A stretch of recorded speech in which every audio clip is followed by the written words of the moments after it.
Segments. Google ads में audience segments क्या होता है, इसमें कैसे ऑडियंस क्रिएट कर सकते हैं, मैनेज कर सकते हैं और यूज कर सकते हैं, इसको बहुत ही डिटेल में मैं इस वीडियो में आपको समझाऊंगा। इस वीडियो के एंड तक आप ऑडियंस सेगमेंट बहुत गहराई से समझ चुके होंगे और उसका इस्तेमाल करना सीख जाएंगे। तो चलिए शुरू करते हैं इस वीडियो को, audience segments in Google Ads. दोस्तों, ऑडियंस सेगमेंट तक जाने के लिए सबसे पहले आपको यहाँ टूल्स एंड सेटिंग्स पे क्लिक करना पड़ेगा। उसके बाद आप यहाँ ऑडियंस मैनेजर में क्लिक करेंगे। ये आपका ऑडियंस मैनेजर का डैशबोर्ड है। इसमें सबसे पहले ऑडियंसेस की बटन आती है, सेकंड है सेगमेंट्स, उसके नीचे your data inside your data sources. By default जो है जब ये खुलता है तो ये सेगमेंट्स की बटन दबी हुई रहती है और सेगमेंट्स के अंदर आपको 3 सेगमेंट दिखते हैं, your data segments, custom segments और कंबाइन सेगमेंट्स। दोस्तों, गूगल एड्स के अंदर ऑडियंस मैनेजर होता है और ऑडियंस मैनेजर के अंदर ऑडियंस सेगमेंट्स होते हैं। सेगमेंट्स एक तरीका होता है अलग अलग प्रकार की ऑडियंस को बना के क्रिएट करके मैनेज करने का, रखने का। जब भी आप कोल्ड ऑडियंस की टारगेटिंग करते हैं वो ऑडियंस भी आपको इसमें मिलती है और अगर आप रीमार्केटिंग करना चाहते हैं उसके लिए भी आपको ऑडियंस इसमें क्रिएट करना पड़ता है। तो दोस्तों, सेगमेंट्स को एक्सप्लेन करने से पहले मैं आपको बता दूं कि यहाँ नीचे जो बटन है your data sources, your data sources पे जब हम क्लिक करेंगे तो ये आपको बताता है कि आपके गूगल एड्स को डेटा कहाँ से मिल रहा है। जैसे कि अभी आप स्क्रीन पे देख पा रहे हैं, गूगल एड्स का टैग डाला हुआ है वेबसाइट पे, वहां से डेटा मिल रहा है। ये बता रहा है लास्ट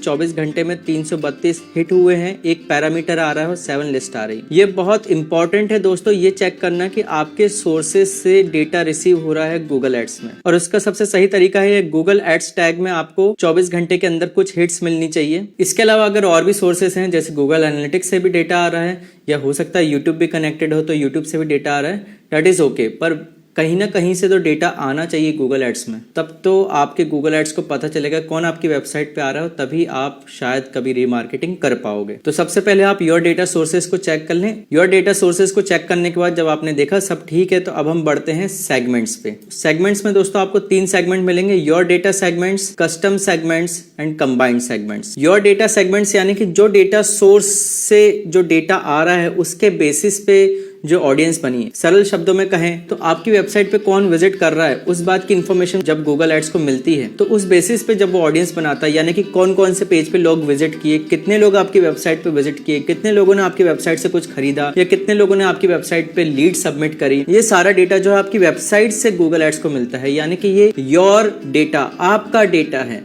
इसलिए उसको योर डेटा वाली कैटेगरी में रखा गया है। और इसके अंदर आप और भी चीजें क्रिएट कर सकते हैं। तो your data section is basically about आपकी वेबसाइट से जो गूगल एड्स को मिल रहा है। कस्टम डेटा पे हम क्लिक करेंगे।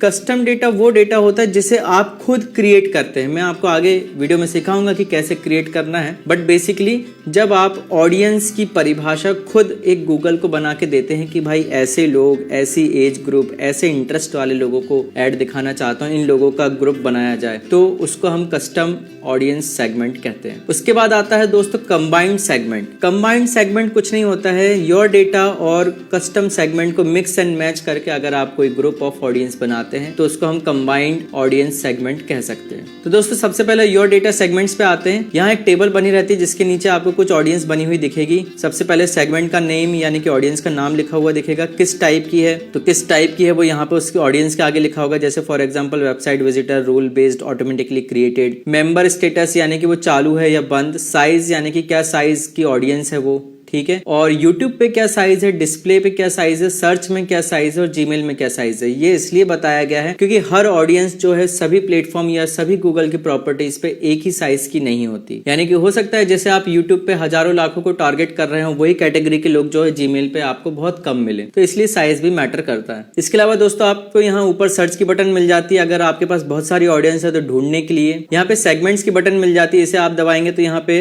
टाइप के हिसाब से, डेटा सोर्सेस के हिसाब से, मेंबरशिप स्टेटस और यूसेज के हिसाब से आप सॉर्ट आउट कर सकते हैं। यहाँ कॉलम्स की बटन आपको मिल जाती है। इस कॉलम्स की बटन पे आप क्लिक करेंगे तो आप यहाँ पे डिसाइड कर सकते हैं कि क्या क्या कॉलम चाहिए आपको उस टेबल में, और या कोई से कॉलम अगर आप हटाना चाहते हैं तो वो भी आप यहाँ से हटा सकते हैं। अगर आपको मेरा पढ़ाना सिखाना अच्छा लगता है तो आप मेरे कोर्सेज ज्वाइन करके इन चीजों को और ज्यादा डिटेल में भी सीख सकते हैं। उसके बाद अगर आप ये डेटा डाउनलोड करना चाहते हैं तो आप यहाँ डाउनलोड की बटन दबा के उसे डाउनलोड कर सकते हैं और एक्सपांड की बटन दबा के इस टेबल को और बड़ा कर सकते हैं या और छोटा कर सकते हैं। अब दोस्तों, मैं आपका ध्यान ले जाना चाहूंगा इस प्लस वाली बटन पे, जहां से आप योर डेटा सेगमेंट्स में और भी ऑडियंस क्रिएट कर सकते हैं। कुछ ऑडियंस आपको बाय डिफॉल्ट गूगल की तरफ से बनी बनाई मिलती है जो भी डेटा आपका रिसीव होता है, लेकिन कुछ ऑडियंस आपको जैसे आप प्लस के बटन दबाते हैं आपके पास कुछ ऑप्शन आ जाते हैं, जैसे कि website visitor, app users, YouTube users, customer list और लीड फ्रॉम सेगमेंट्स। दोस्तों वेबसाइट विजिटर यानी कि वेबसाइट पे जो लोग विजिट किए हैं उसमें से कुछ काट छांट करके अगर आपको ऑडियंस बनानी है तो वो वेबसाइट विजिटर वाले सेक्शन में बनेगी। ऐप यूजर्स यानी कि जो लोग भी आपकी ऐप का यूज करते हैं उस ऐप के यूजर्स के या यूसेज के हिसाब से अगर आपको ऑडियंस बनानी है तो वो ऐप यूजर्स में बनेगी। यूट्यूब यूजर्स यानी कि अगर आपका यूट्यूब चैनल आपके गूगल एड से कनेक्टेड है तो आप YouTube यूजर्स के हिसाब से, उनके बिहेवियर के हिसाब से ऑडियंस बनाना चाहते हैं, यानी कि कौन सा वीडियो कितने लोगों ने देखा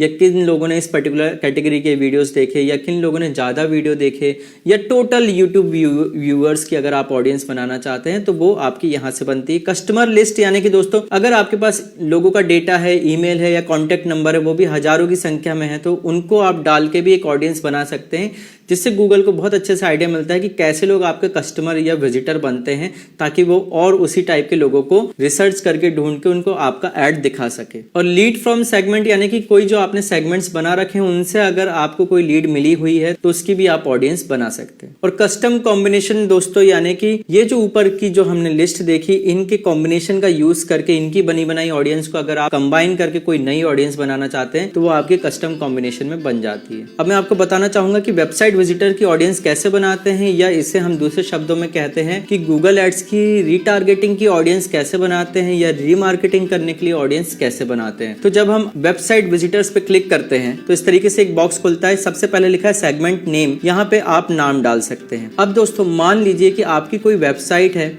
उस पर फर्नीचर बिकता है और उसमें बहुत सारे प्रोडक्ट्स हैं, उसमें से एक प्रोडक्ट है ऑफिस चेयर। ऑफिस चेयर का एक पेज है, एक लैंडिंग पेज है मान लीजिए, तो उस लैंडिंग पेज का कोई यूआरएल होगा और उस यूआरएल में कोई ऐसी बात होगी जो उस पर्टिकुलर लैंडिंग पेज की होगी। हो सकता है उसके यूआरएल में लिखा हो ऑफिस चेयर प्रोडक्ट नंबर 234। तो आप यहाँ सेगमेंट में ऑफिस चेयर का नाम दे सकते हैं। वेबसाइट सेगमेंट मेंबर्स कौन से होंगे, तो यहाँ पे आपके पास दो ऑप्शन आते हैं, अगर गूगल एड्स के टैग के हिसाब से या विजिटर्स ऑफ वेब पेजेस, तो हम विजिटर ऑफ वेब पेजेस पे सिलेक्ट करेंगे। फिर यहाँ पे website visit in last 30 days, इस नंबर को आप बढ़ा भी सकते हैं। और फिर दोस्तों आप यहाँ रिफाइन एक्शन की बटन दबाएंगे। इसमें पूछता है कि आपको किस हिसाब से रिफाइन करना है, तो यहाँ आपके पास कुछ ऑप्शन है, पेज यूआरएल, रेफरल यूआरएल या वैल्यू। तो यहाँ पेज यूआरएल करेंगे। कंटेंट्स में भी आपके पास बहुत सारे ऑप्शन है, कंटेंट्स इक्वल्स स्टार्ट्स एंड्स, पर हम यहाँ पे कंटेंट्स करेंगे और यहाँ पे मैं लिख देता हूँ ऑफिस चेयर, ऑफिस चेयर। तो दोस्तों इसका मतलब ये हुआ कि मेरे वेबसाइट के पेज का यूआरएल जिसमें ऑफिस चेयर लिखा हुआ हो उन लोगों की ऑडियंस बनाई जाए। आप इसको बहुत खुले दिमाग से समझना, हर वेबसाइट के पेज का एक यूआरएल होता है, ऊपर जो लिखा रहता है ना https// फिर उसके आगे कुछ लिखा रहता है, वो यूआरएल होता है। आपको जिस पेज पे आए हुए लोगों की ऑडियंस बनाना है उस पेज का यूआरएल का कोई सा ऐसा वर्ड आप चुन लीजिए जो कि दूसरे यूआरएल्स में ना हो। और ऐसा होता है कि क्योंकि हर यूआरएल यूनिक होता है, तो ऑब्वियसली ऐसा कोई वर्ड होगा